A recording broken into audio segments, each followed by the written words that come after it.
What's going on, YouTube? I'm back again with another video. Today I want to talk about The Last of Us 2 and the recent leaks that have just flooded the internet.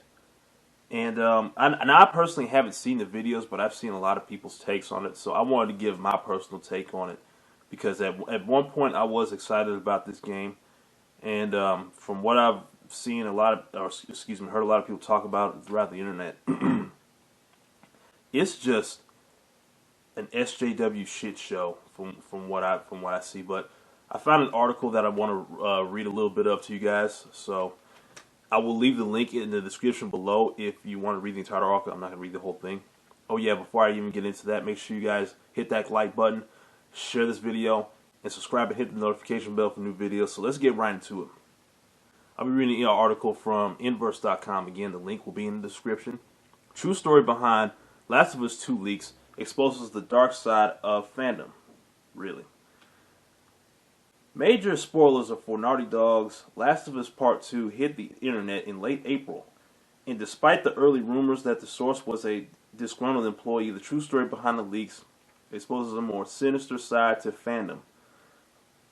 On May 3rd, emerged from Kotaku Bloomberg's Jason, I can't pronounce that, and Pixelbutts, a QA tester with inside knowledge about the leak, revealing that specific vulnerability left Naughty Dog open to hackers, eventually resulting in major Last of Us 2 leaks.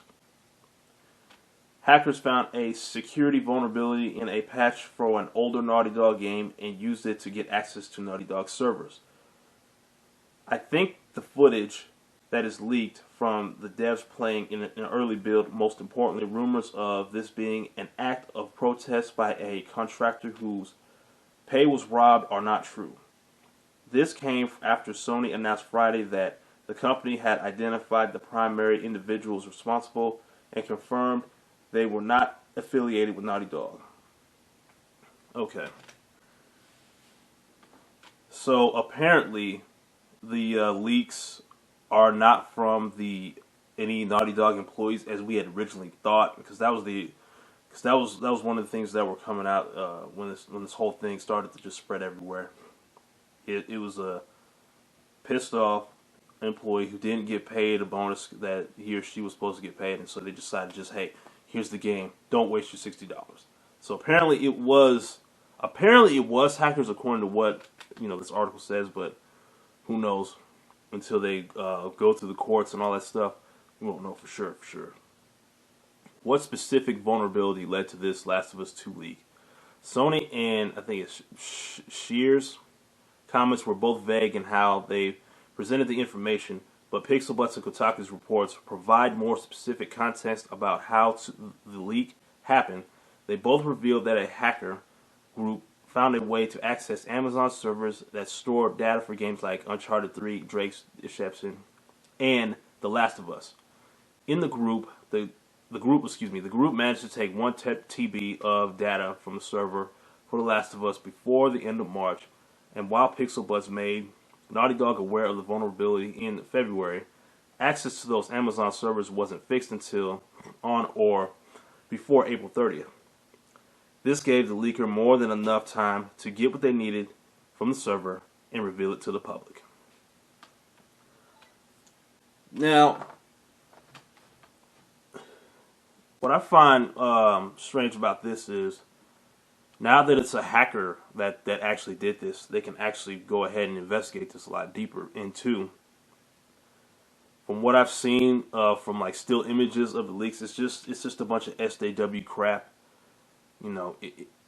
It's going to be a lot of anti-male hatred and all this other crap, girl power, all that nonsense, which is going to turn off a lot of people, because people are tired of identity politics in video games. No one wants that. Nobody wants all this, nonsense in our video games. We just want good, solid video games that's worth the $60 we're investing into this product. And now a lot of people are turning on Naughty Dog, and they rightfully should, because they were going to push this horrible game on us, or so it looks. So it looks pretty horrible.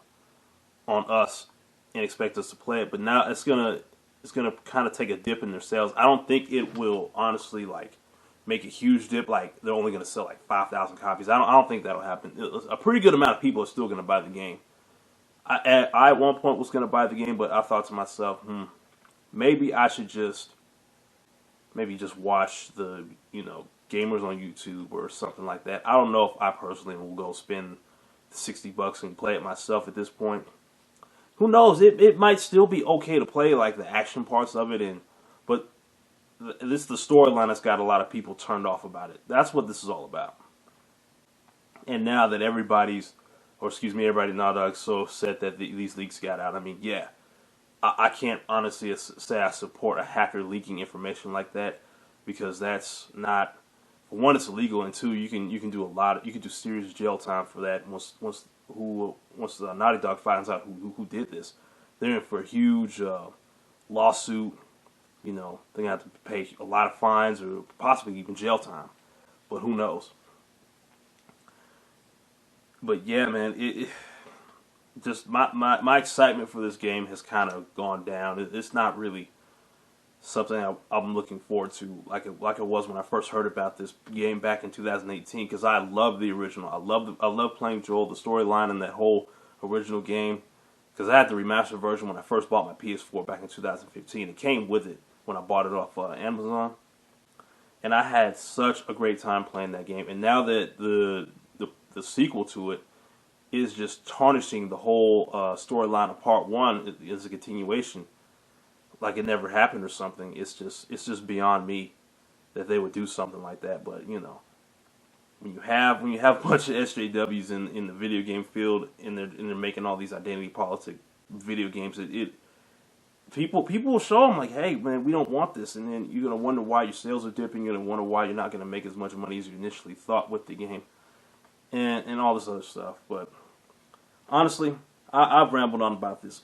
So if you've seen the video leaks of Last of Us 2, leave a comment down below. What did you think? Did it change your premise of the game? Did you initially want to buy the game when it's gonna come out maybe later this year, or did you change your mind, or are you not gonna buy it now because of all this? I'd really like to know. Leave your opinions down below, and thanks again for watching. I'll see you next time. Peace.